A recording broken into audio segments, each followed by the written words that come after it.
Uh, it it started as an act of self-therapy, really.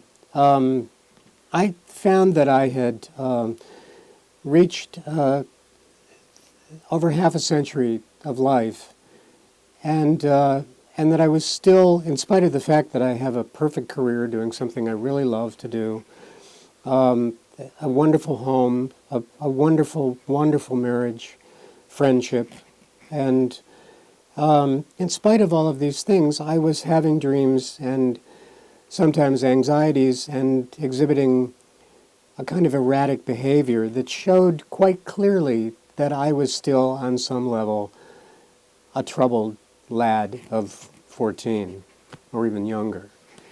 And I had always wanted to write maybe stories or something relating to some things that had happened to me as a young man, but I never thought there was a full memoir or even a possibility of a book in there.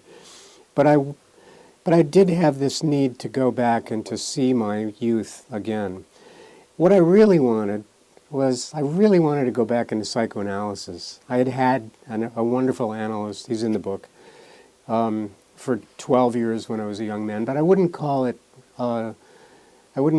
deep Freudian analysis because I was so young. My analysis really was going to an office first 5 and then 3 times a week for many years and sitting down with a man who actually was, for me, a perfect parent.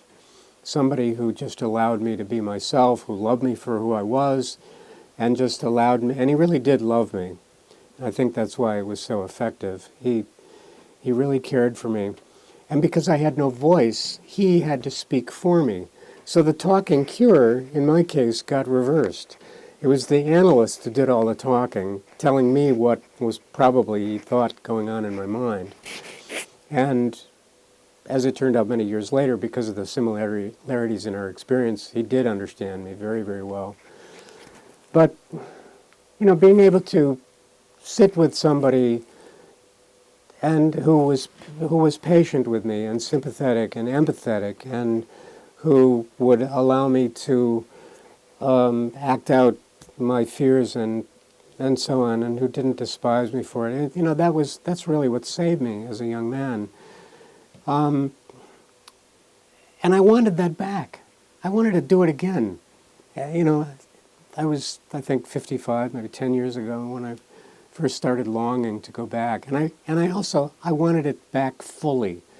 I didn't want to just be going to see a therapist. And, I wanted that kind of relationship. But the fact is, I live on the edge of a prairie out in Michigan in a very rural setting, hundreds and hundreds of miles from that kind of help. I'm not even sure I have health insurance that would cover it. And so I finally realized, after yearning for it for so long, this impossible thing, that if I was going to have it, I was really going to have to give it to myself.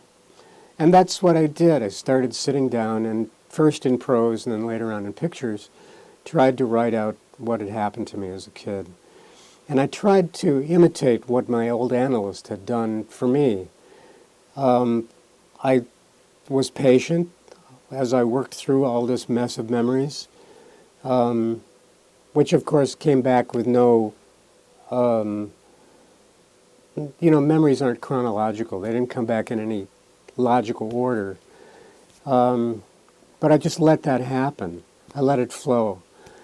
If I had dreams that I had, if I suffered from a dream that disturbed me at the time, I would write it down, as I usually do, and try to, and then to draw it out when it started becoming a graphic thing.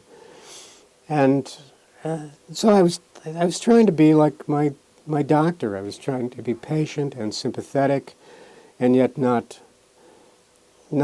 totally tolerant. There was always an expectation that I would get through this. And then later on, when I had a contract from a publisher, that was another spur to get through it, to get to the end. And that's the way it developed. That's the way it started. It didn't really start as a book. It started as therapy.